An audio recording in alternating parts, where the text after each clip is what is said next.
এখানে আরেকটা job interview question, যেখানে হচ্ছে আপনার প্রোডাক্ট ডেট দেওয়া আছে এবং প্রোডাক্টের এক্সপায়ারি ডেট এখানে আপনাকে নিয়ে আসতে হবে। প্রোডাক্টের এক্সপায়ারি ডেট হচ্ছে আপনার যে প্রোডাক্টটা উৎপাদন হবে ওই উৎপাদন তারিখ থেকে 10 মাস আপনাকে অ্যাড করতে বলা হবে বা অথবা 6 মাস। সেক্ষেত্রে আপনি কিভাবে এটার সাথে যোগ করে নিয়ে আসবেন? এখানে 10 মাস বা 6 মাস যদি আমি অ্যাড করতে চাই, তো আমার এই প্রোডাক্টের মেয়াদ উত্তীর্ণ হবে কত তারিখে, এটা যদি আমি দেখতে চাই, এটার জন্য আপনাকে কি করতে হবে? এখানে একটা ফর্মুলা লিখতে হবে। এক্সপায়ার ডেট উত্তীর্ণ হওয়ার জন্য যে মেয়াদ উত্তীর্ণ ডেটটা এটা নিয়ে আসার জন্য এখানে যে ফর্মুলাটা ব্যবহার করবেন সেটা হচ্ছে ই ডেট। এখানে আপনি ইকুয়াল সাইন দেবেন, ই ডেট লিখবেন। এই যে ই ডেট চলে আসছে, এখান থেকে জাস্ট ট্যাব বাটনে ক্লিক করে দেবেন, চলে আসবে। এখন হচ্ছে স্টার্ট ডেট। স্টার্ট ডেট হচ্ছে আপনার উৎপাদন তারিখ, যেটা হচ্ছে আপনার প্রোডাক্টটা উৎপাদন হচ্ছে এই তারিখটাকে আমি সিলেক্ট করে দিলাম। সিলেক্ট করার পরে এখানে কমা দিয়ে দেবো।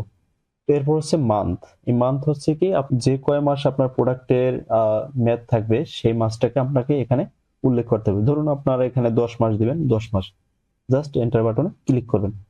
এখন হচ্ছে আপনার এখানে দেখুন 31 ডিসেম্বর 2023 এই প্রোডাক্টের উৎপাদন। এখন হচ্ছে আপনার এক্সপায়ার মেয়াদ উত্তীর্ণ হবে হচ্ছে 31 অক্টোবর 2024 সালে। এখন আমি এখানে এই প্লাস সাইন আসার পরে ডাবল ক্লিক করে দেবো। দেখুন একদম নিচের দিকে সবগুলো প্রোডাক্টের এক্সপায়ারি ডেট চলে আসছে।